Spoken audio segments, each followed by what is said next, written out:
ריקוד מעגל פשוט מאוד, עם לחן של בועז שרעבי וביצוע שלו. אחיזה, אנחנו בכיוון ההתקדמות. 3 צעדים ושיוף, כפיפה קדימה ודריכה עם פנים למרכז.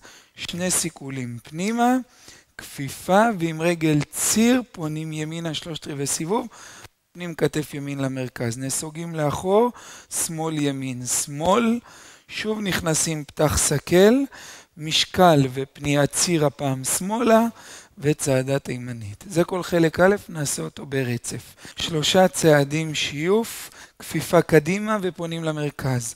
2 סיכולים, כפיפה וציר. לאחור 2-3, פתח וסקל, משקל וציר, ואנחנו עוברים לחלק ב'. הצידה פתח סגור פתח, פונים עם הגב.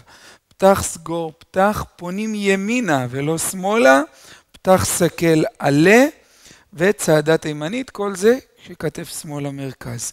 שוב נעשה את החלק הזה, 1-2 ימינה, 1-2 ימינה שוב, פתח סקל עלה, צעדה תימנית ונכנסים.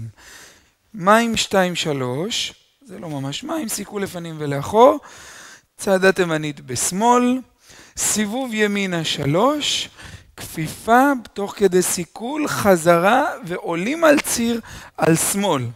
יש לנו על ביט אחד, אנחנו פונים, ימינה שוב, 1, 2, 3, 4, 5, 6, 7, 8, 1, 2, 3, 4, 6, 7, 8, פנימה 2, 3, צעדה 7, 8, סיבוב 2, 3, קדימה 2, 3, והריקוד מתחיל מההתחלה.